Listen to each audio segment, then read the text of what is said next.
So what is a Stelvio? Well, aside from it being Alfa Romeo's first proper SUV, it's also a very, very famous stretch of mountain pass road that crosses between Italy and Austria.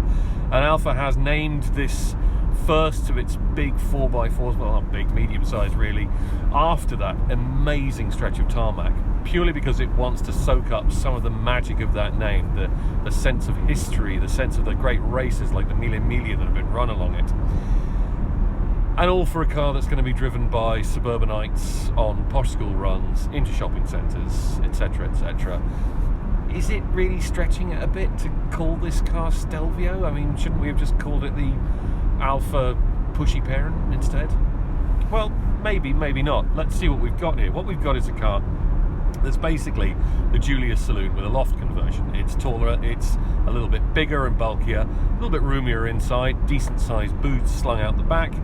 All the 4x4 and SUV refinements that you might expect, including Alfa's Q4 four-wheel drive system and even hill descent control, although I really don't think anyone's going to take one of these far enough off the tarmac to ever require the use of that.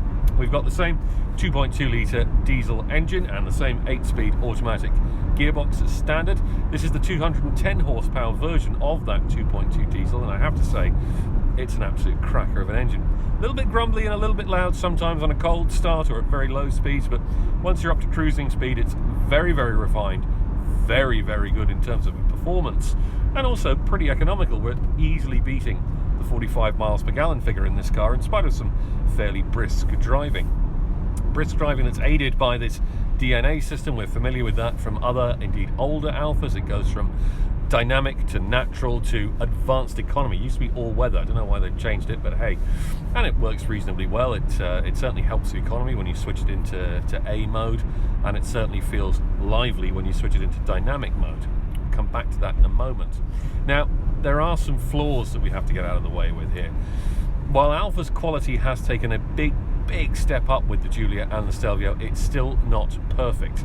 This center console and the clicky control for the infotainment system, that just has no place in a car costing north of €50,000. This one's €55,000, a Speciale model. Equally, things like the way that the fuel filler flap just sits slightly proud of the body. It's got slightly shoddy fit like you might expect on a cheap hire car. That's not good enough. Now, on the upside, there is a lot of good stuff. The rest of the cabin, generally speaking, extremely well built, great seats, very comfortable. Still love these aluminium gear shift panels, which make everybody else's little clicky switches feel incredibly cheap and nasty. Best steering wheel in the business, slim, terrific to hold, feels great. Love the start-stop button here, slung into a corner of one of the spokes. Now, let's get back to that Stelvio name, because if you're going to name a car Stelvio, it really is going to have to handle incredibly well. It's going to have to be absolutely brilliant to drive if you're going to live up to that name. And it is. This is an absolutely cracking car.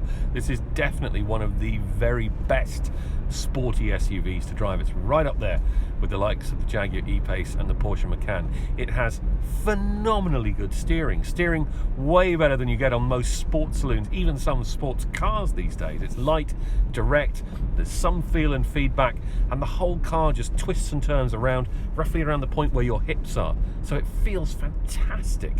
It is on a mountain road. We're down here, okay, this isn't Italy clearly because it's not sunny, it's grim, it's drizzly, it's rainy. This is West Cork actually. But on the hill roads, because they're not really mountains, that we have driven this up, it is fantastic. It is absolutely brilliant. It is so much fun that it makes up for the little flaws, the things like the fact that the infotainment system is a bit on the basic side, that nasty clicky wheel for controlling it, all those things, the fuel flap. The handling just brushes those away. This is a fantastic car to drive. That's the reason why you buy it. That's the reason why you should buy an Alfa Romeo, because it's more fun, more exciting than its German competition. And this one very definitely is. Well worth having a look if you're in the market for a premium badged SUV.